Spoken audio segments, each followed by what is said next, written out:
It's day 2 here at Halston Hall in Shropshire. The fog has descended on Stuart's quest to prove that this landscape was once a medieval preceptory belonging to the Knights Hospitallers. I mean, this is a genuine medieval stone tomb. This has got to belong to the Hospitallers. No. Yeah. Although some finds suggest we could be in the right place, If it is a glazed roof tile, they're exceptionally rare on rural sites in Shropshire.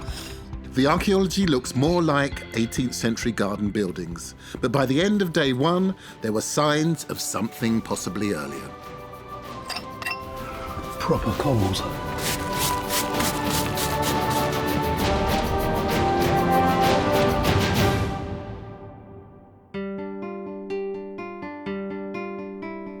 Part of the difficulty of this site is that we have little to compare it to.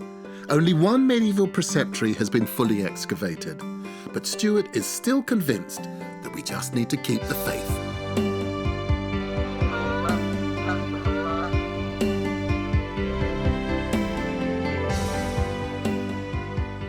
Things like that beautiful oak tree there, you see the tree? That's at least 500 years old, that oak. And it's sitting in the ditch of the moat. So that gives us a datum to date that ditch from. So that ditch is at least 500 years old. And you can see on the LiDAR here, there's the enclosure that we determined to be the precinct boundary of the preceptory. That's where the oak tree is there, incidentally. There's a chapel. Can you see there, Gus? Yes. These light patches are raised earthworks. So that's telling me that there is a rectangular feature over there. So I'm putting a trench across it to see what it is. By the end of today, we'll have something concrete. Well, I hope it's not concrete. So trench 5 will go in front of the entrance of the chapel. Now all we need is a digger. But we'll have to wait for the digger because Matt's expanding trench 1. There's always a nervous moment when you walk to trenches first thing in the morning, isn't it?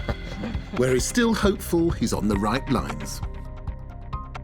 You remember yesterday we had the structure at this end. We've got the brick wall with a possible stone wall next to it. Well, we've found the base of the, it's not quite a cellar, it's like an undercroft. It's about 1 metre deep and it is chock full of this post-medieval rubble. So we know how deep that is. And you can see we've started taking out all the rubble. So that's one end of the trench. Yes. This is really a trench of 2 halves. This side is completely different. We're onto this kind of silty brown stuff here. And from that, we're getting medieval finds. Just this morning, we had this lovely bit of green glazed medieval pottery. How wonderful, man. And that's from the same deposit that that lovely floor tile came from yesterday. And I don't know if you've seen over in Hilda's trench this morning, she's got a very similar deposit. She's gone right down through it. And at the bottom is a beautiful, possibly medieval cobbled surface. So on this end, I think we're going to carry on down. We're going to machine down very carefully, see if we can get to the same layer. So Matt continues in trench 1, hoping to discover a medieval surface. And the Geophys team are using radar inside the graveyard. They're looking for any signs to support the theory that the chapel might have moved over the centuries. And the current building could once have been a medieval hall. In trench 2, the cobbled surface is coming through, but we need finds to tell if it's medieval. Chris is feeling confident in trench 4, where there are some bricks beginning to emerge. We've got a brick wall that's just started to come out here, and that's going to come up this way and return and go that way out of the trench and then turn back again to give us a 3-sided structure, which is possibly some kind of gazebo for looking out over the house from in front of the chapel. We've got a compacted floor surface here, which we think was covered in quarry tiles. We've managed to find one of those this morning. And then outside the structure, we've got a beaten earth floor with a possible post hole in it at the end of the trench there. So today we're going to record this at the level we've got, and then we're going to get the machine back in and we're going to take the level down and hopefully find some of the preceptory underneath it. Bear's hoping for information to add to his reconstruction of the preceptory. He's also planning to add characters into the scenes by scanning our reenactors. The story of the Knights of St. John might have begun in 11th century Jerusalem, but their legacy is still very much in evidence today.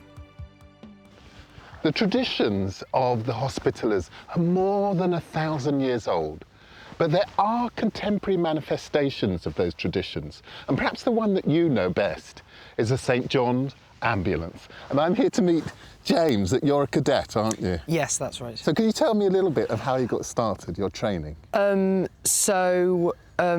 your training, you'd attend your local unit and you would do basic training such as CPR, recovery position choking, bandaging and stuff, so that you were able to go out on an actual event and be able to actually treat people that get injured and save a life in your local community. The training James would have undergone in the 14th century was a little bit different. So, James, now you've joined the order, it's time to get you garbed in the clothing of the order. Now, normally we'd take all the things that you brought into the order, all your worldly goods, and sell them for the benefit of the poor, but fortunately, you're already wearing the garb of the order, so we can start off with this as an underlayer of clothing, and if the brothers bring in the kappa. The kappa bearing the White Cross was part of a strictly allocated uniform designed to illustrate the piety of the order. It would have been worn over chain mail during battle. You gird this round your waist as a reminder to you of the vows that you have sworn the order. There we go. Look up. How's that feel? Welcome to the order, Brother James. Part of the preceptor's job was to provide hospitality to travellers, and the finds from Matt's Trench fit perfectly with this. It's really thin to start off with, and it's glazed on the outside. It's mostly likely to be from a late medieval jug, so a piece of pot which had been made after the Black Death, probably about 1350, 1400. So that's the right date for the more. Preceptory then, isn't it? It is, it's towards the end. And secondly, this, now Keith handed me this earlier, he found it with his metal detector. Okay. Again, it's a coin, but that's about as far as my knowledge goes. Okay, what we should see on this side is a king's head with his sort of name around the outside of it. We can't see that at the moment, but on this side we've got a long cross which tells us that it's late medieval, so it's going to be from probably the sort of 1280s, 1300, maybe as late as 1377, but we'll need to clean this up to be able to tell you exactly where it is, but almost all of these date from Edward I to Edward II's reign. The coin could give us a date to within about 20 years, so we might be able to link it to one of the preceptors whose names are on the records. One of these men was probably laid to rest in the sarcophagus, but where was the coffin buried? We know that there was already a church and a manor at Halston when it was granted to the Hospitallers in 1170.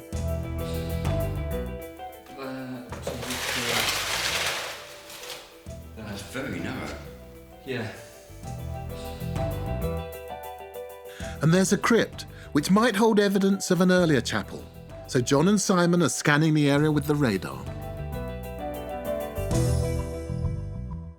So yeah, that's roughly the end of it. The owners of Halston Hall tell us that the crypt was broken into some time ago, and they're keen for us to assess the damage. So Kerry's taking up part of the flagstones that were cracked by the intruders to allow us to look inside.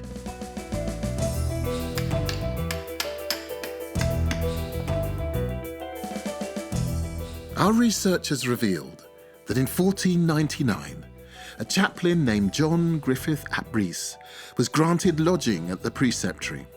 In return, he had to conduct services either in a chapel at Halston or in a chapel at Whittington Castle. But by that time, the castle was in ruins, after centuries of scuffles and battles with the Welsh and the English. So we're wondering where that chapel might have been. We've got a huge tower put behind. So do you think that that could be a contender for where the chapel might have been based? It's possible at one time, but again, the whole thing could move around. I mean, this is the Great Keep. I mean, this was a 4 or 5 story building there, and it's a common place to put the chapel. If you think about the Tower of London, the chapel's in there. That's really interesting, because I'd always assumed the chapel would be a freestanding structure or a discrete building, but it could have been in one of the other structures. It's very common to be in one of the other buildings on the site, yeah. But then that was flattened in the 13th century. We talked earlier about the stonework in the foundations of our chapel perhaps coming from here. Now you've seen the place, do you think it's likely that the stonework could have come from here? Well, if you just see the size of this site and how little is left still standing, it makes logical sense to have reused some of this stone. It's only 1.5 miles away to Halston.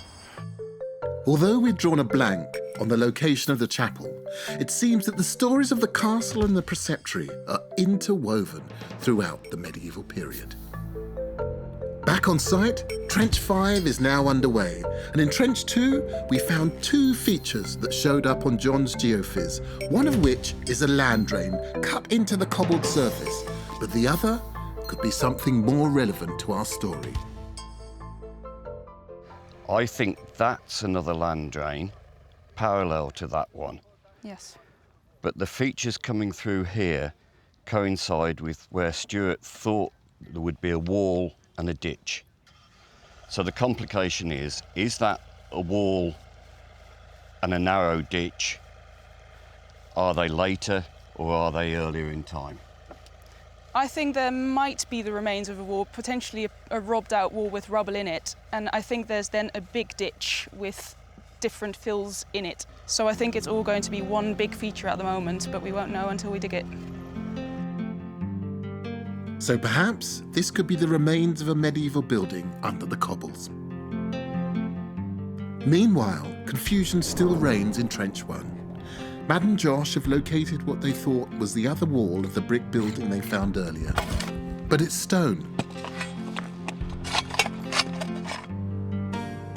We had the wall there, which is made of brick, but this far wall here is made of stone. Now, we have this enclosure showing on the radar going all the way around here, which lines up with the brick there. So we can assume that this enclosure is brick, which is what we thought it was. So, does the stone wall have anything to do with the post-medieval brick enclosure? Or could it be from an earlier building? Outside the enclosure ditch, the volunteers have been hard at work in a series of test pits designed to identify signs of farming, pasture, or the gardens, which would help us understand how the preceptory functioned. But there are very few finds coming up. I've dug thousands of these test pits, and normally you'd expect maybe 1 or 2 sherds of medieval pottery if you've got arable fields that have been manured by the manure heap collecting up, and then you take out in the fields, and bits of broken pottery have also got incorporated into it. So you normally might expect 1 or 2 in a metre square test pit. I think we've had about 3 sherds of medieval pottery from all 9 of the test pits, so if anything, we're below average. We do know from other preceptories and inventories that there are orchards and gardens associated with preceptories. Would that fit that? Potentially, yes, actually, because you're probably not manuring your orchards or your garden. You might think you might be using the gardens more intensively, though, so it might work better with orchards, but it would also work with something like pasture or meadow. I think that test pit produced 2 sherds, so out of the 3 we got, I think 2 of them came from that. So possibly this area is being used slightly differently to these areas. But everything buildings-wise, we might expect to find are going to be within that enclosure, aren't they? Well, and that's what's really interesting. So what we've done now, most of these test pits are going down to natural. What we've done is we're starting to move in. So we've done the perimeter, we're starting to close in a little bit, if you like, on the enclosure. So we've got 1 test pit in the bottom of the ditch there. We've got another one starting here. As soon as we started this one here, we had much more roofing slate coming up, but we had as much from the first 10 centimetres of that test pit as we'd had from all of these put together. Is this stuff that's being dumped in the ditch, presumably? I think so, yes. So it gives that sense that there's increasing concentration. If we had to do size of circles based on numbers of bits of slate, I think you'd see it getting denser and denser as you get to the centre. The reason we know that there were gardens and orchards at the preceptory, as well as a mill and a dovecot, is because there were detailed records and inventories that the Knights Hospitallers maintained. The church viewed literacy as quite important to its members on account of the fact that they were a continuing organisation. Landowners might come and go, kings would live and die, the church would continue and its landholdings would continue. So they placed a great store on keeping documentary records of everything they did and everything they owned. So I suppose that's what gives us all those documents that we've spent the last couple of days looking at. Yeah, exactly. They'll have their own groups of clerks, and actually the 1338 report, almost all of the different preceptory accounts say that they have a steward or a scribe in the preceptory staff, so they always have at least one person there because it's such an essential job. Despite the records of preceptory buildings, we're still not sure we found any evidence of them in our trenches. So this was actually in situ within the wall, was it? It was right in between the brick courses there, so excellent for dating evidence. Brilliant. But Keith's found something that he's hoping might give us a date for the building in Trench 4.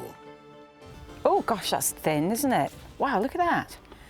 So that, well, the greeny tinge that you get there suggests to me that it's copper alloy, and it's so thin that that's been hammered. The size and the shape suggests to me that it's at least medieval, if not maybe post-medieval. You can just see a little bit of the lettering around the circumference there. It's quite difficult to see, but it is there. So if I get this under a microscope, there's a possibility that I might be able to actually do a bit more further identification. That'd be good, yeah, that'd be cool. Interesting that it was found between the bricks, did you say? Yes, yeah, actually in the wall itself. Interesting. I mean, that could just be complete coincidence, couldn't it? Yes. But sometimes you do get coins put in between. Yeah, or it could be part of the mix that's kind of churned up when they're making the mortar and stuff, but certainly we think we're in a post-medieval structure here for sure. Yes, okay, yeah. Okay, well, this is really interesting. It's interesting how it's turning round as well, though. Yeah, that's a bit of a surprise, yeah. Yeah. It seems that nothing on this site is quite what we expected. John's processed the radar of the east end of the chapel and has some exciting news. That's typically a grave. We've got something far, far larger, and I reckon that's an air void. That's the critical thing. That's very different to that grave signature, isn't it? Yeah. I mean, it's not full of rubble. I think you've got a curved roof at the top, but this extends 3 metres beyond the east wall. Outside of the church? Outside of the church. If I didn't know better, I'd have said the signals we got from the inside over the crypt were very, very similar. Oh, I see. And this suggests that the crypt goes 3 metres beyond. Nothing else could explain that. Right. And if you look at the model we're just doing, and what we've tried to do is model it here, and there you can see the actual roof. The walls are going to be intact as well. Yeah. How far is that roof below the ground surface? Very close, within 25, 30 centimetres or so. Okay. You happy for us to lift it then, Richard? Because it's loose, I reckon we can do it. If the crypt extends beyond the wooden chapel, it suggests that it could be part of an earlier stone phase. What can you see, Derek? Oh, it goes on for a while. There's some structures down there. There's a... Oh, yeah, sorry. It's hard to say, look. It has got stone wall on that side. It does, yeah.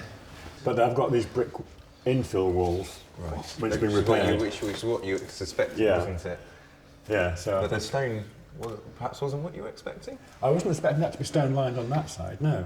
I wonder if there's any carvings or inscriptions on the stone. Oh, that would be interesting. There'll be some coffin plates. Oh, should be. I'd love to get them 3D scanned so we can keep a permanent record of them. That'd be amazing. I think we need to get some decent lighting down there. That is true. To actually understand what's going on. With more light, we'll be able to assess the state of the coffins in the crypt, as well as search for signs of an earlier chapel. Using 3D scans combined with Adam's aerial photogrammetry, we're able to examine all the evidence from every possible angle. We've taken Adam's 3D model of the chapel, which we had up on the big screen, and have kind of converted it into a hologram. And Stuart Eve is exploring the archaeological potential of Tilt 5 technology. Yeah, and then you can look at it up there and make the same screen and look at the front and the back at the same time. Awesome. It's pretty sci-fi, isn't it? We're going to be doing concerts like this in years to come. And he's demonstrating to Helen how she could identify finds by exploring virtual museum collections. I can bring that really high up. Exactly, and you can spin it around a little bit. What happens if I try and... I think your finger will go straight through it. Well, it's really odd, yes. It's like having the whole museum collections of the whole world on your table. Exactly. This is just going to change everything. We've got to play with it to see what we can do with it, haven't we? Yeah, exactly. And this is one of the reasons why we think it's so important to begin to create our own Time Team virtual museum. At the east end of the chapel, Stuart was hoping to find signs of the hall, and there's something in Trench 5. You know what it is yet? Jury's out at this stage. Give me 20 minutes, we'll know. By the middle of the 14th century, the knights at Halston controlled many of the hospitaller sites in Wales. They would have offered hospitality and medical care to pilgrims en route to St David's or Canterbury, and to brother knights on their way to fight in the Crusades. And our cadet James is being introduced to some of the medical instruments that the Knights of St John would have had at their disposal. So if I might borrow your arm for a second, if we needed to amputate part of your body, this would be drawn round in one smooth cut to take the flesh away, and then we would use a bone saw to go through your bone, as the name implies. Or if we were looking at a finger or a toe that needed amputating, we have a digit chisel. So put it on at the joint, hit it with a hammer, and bang, take that away quite nicely and quickly. And this is one of my favourite bits moving on from this. What do you think this might be used for? Would it be used to remove organs and things?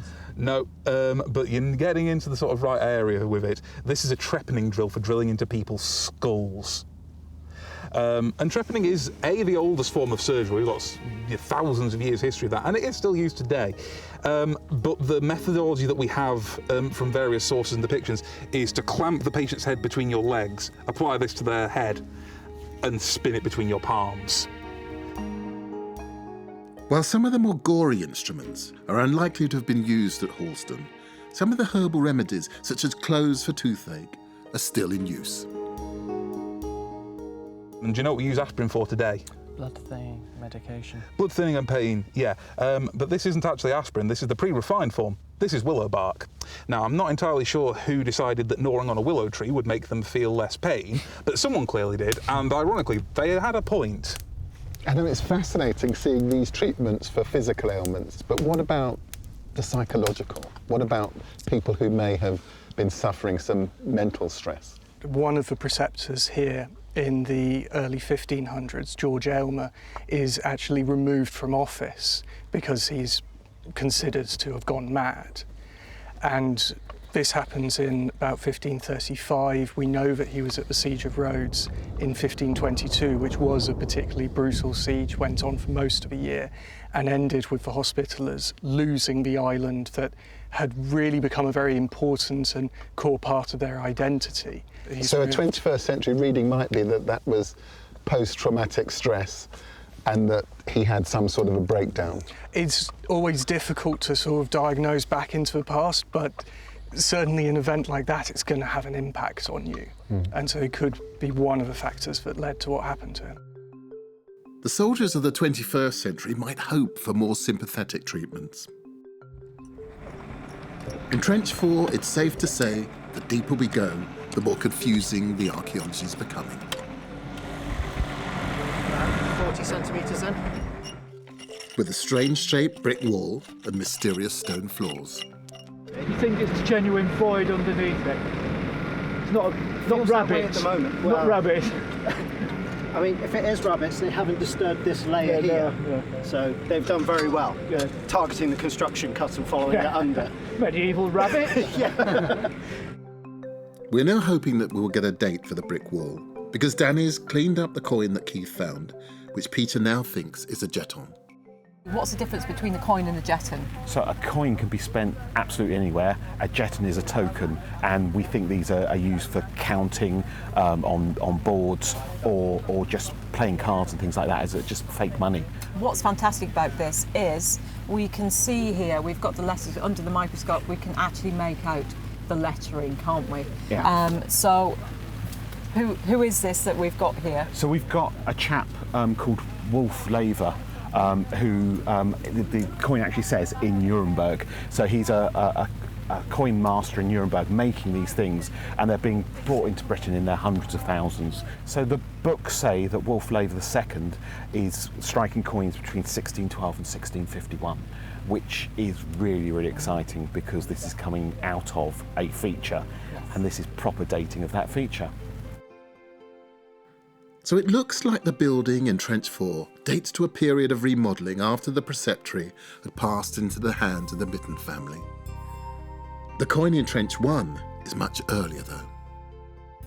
And what's lovely is that we can see, if we look at it on the screen here, we can just see the O and the R of Cantor for Canterbury. So that's great to be able, we actually know where it was minted. The O and the R tells us where it was minted. Yeah, and this here is the pointy back of the this here of the C. Of the C. C for Civitas. And we know it's Edward II because of that. Because of that. That's what's the amazing thing with numismatics, isn't it? Yeah. Actually. So not only do we know it's Edward II, we think it is 11B, type 11B, which dates from 1307 to 1312. Right at the beginning of his reign. That's amazing, isn't it? So we are right back there. Yeah. Right in the early 1300s. Which is exactly where we want to be for the Preceptory, which is, we're back on track. There's scanning our finds and placing them into our virtual museum. And now he's working with another piece of the TIG I found yesterday. So it's probably that way up.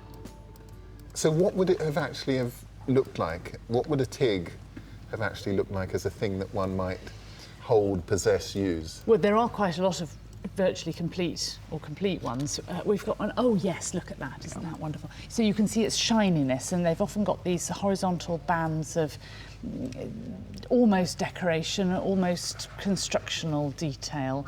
And the multiple handles presumably means that, even though they're quite small, they're passed from one person to another. So you know how hard it is to hand somebody a cup of tea? Yeah. These are really easy. I don't know why they ever went out of fashion. They're such practical little things. But there's obviously some kind of vulnerability around the handles, because this example, that it has obviously broken almost along identical... Yes, Matt spotted that. Maybe you're passing it from one person to the other and it doesn't quite go as smoothly as you think. So we're dropping in 1550. So we have a date, so we can actually put our TIG into our timeline. So Helen, what else is happening in that period?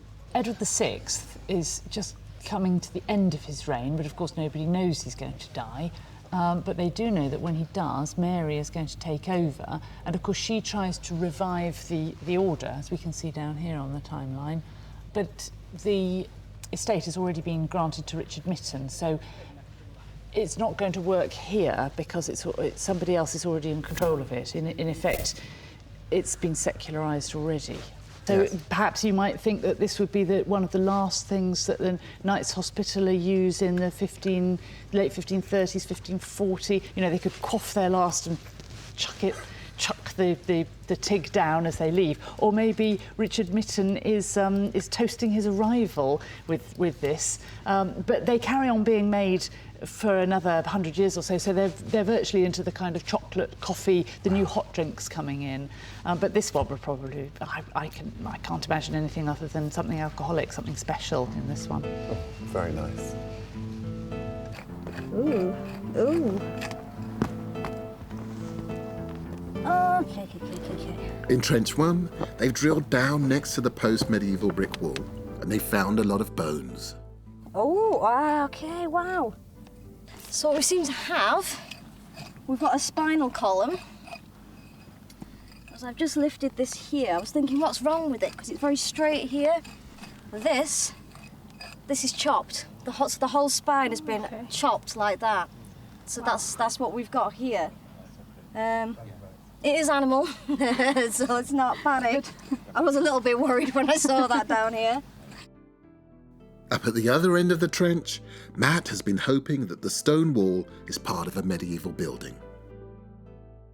We've got a brick wall at that end, we've got a stone wall at this end, and the question is, which one's older? Is that a medieval? Because when I see stone, I thought, straight away, is it medieval? Is there any mortar coming out of that? Little tiny bit down in between there, if you want to. Kind of, where is it? It's kind of quite dark and clayey. I don't mind a clayey mortar, that would be med, but it's almost like a mud, isn't it? I mean, that would go with a medieval kind of mortar. There's no lime in there, is there? Yeah, and the question is really, was this a freestanding stone wall that they've banked up later as a part of the landscaping, or is it just a part of the whole landscaping and it's been cut into the ground? This is all a part of the same building. Mm-hmm. So if you follow that wall down to try and find a floor level, and you find it's the same as that floor level you've got there, then you can say it's part of the same building, presumably.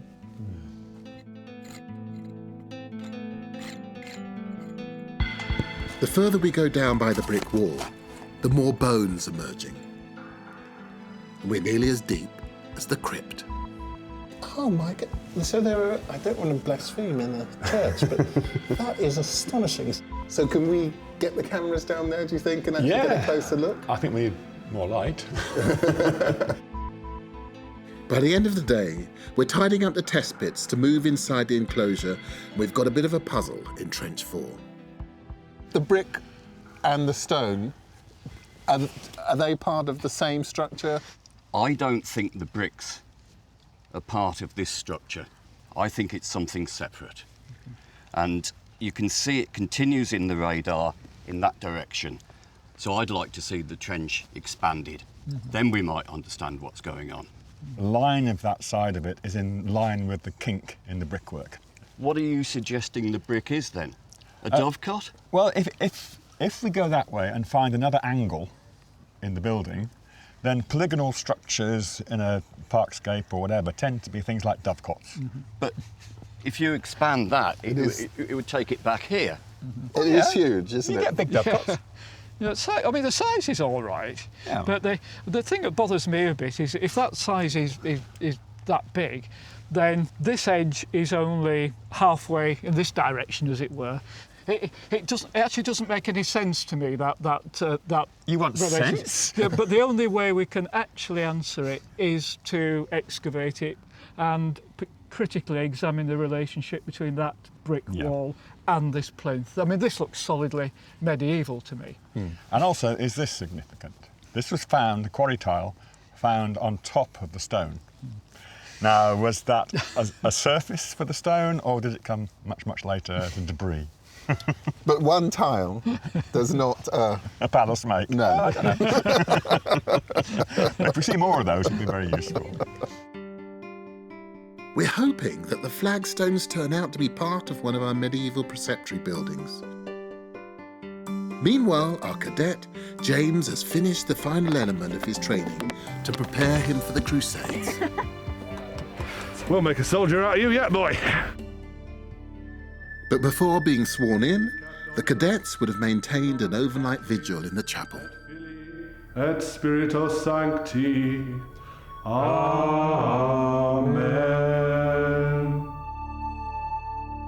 So, since we've no wish to disturb his prayers, we've moved to the pub to mull over the day's activities. It's a great day. We've had a really productive day, made a lot of progress, but we've only got one day left, so we've really got to crack on tomorrow. Yeah, what I want to do is really nail that building where in Trench 1. We've got the brick wall at one side, that's fine, but on the other side there's the stone wall. Is it medieval? Is it not? We're going to clean it up. I really want to date that wall. I think the key trench is number 4, because that's the only area where we've got medieval, probably stone structure.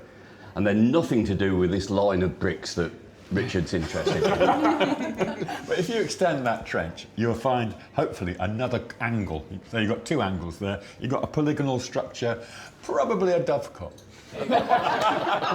What I want to do is find a date for this cobbled surface in my trench, because we still haven't got any dating evidence, so that's my one question I want to answer tomorrow. Do a sondage and find some dating. Well, and the test pits have suggested there's very little intensive use of the landscape around the site, so what we want to do now is focus in on inside the enclosure, see if that's more intensively used, give a wider context. What about the crypt? Isn't the crypt, isn't that the big thing? Isn't that what we need to... The crypt is the most exciting thing we've got at the moment, because there's a coffin in there which some people think could be the coffin of Mad Jack Mitten, and he is the most colourful character we've got. He had a pet bear, and apparently he used to ride a horse upstairs to bed, and that is the kind of lifestyle that I really like. Don't we want to, Richard, get in on top of those coffins and get a sense of which coffins belong to whom? Yeah, we can get some better light in there and get a camera in. There's enough room above the coffins between that and the top of the crypt to actually get some good details of those coffin plates, yeah. Yes, because there does seem to be a coffin plate that we can see, and if we can get the lighting right, if we can get the camera at the right angle, there should be writing there that we would be able to read. Lights, camera, action, just that, isn't it?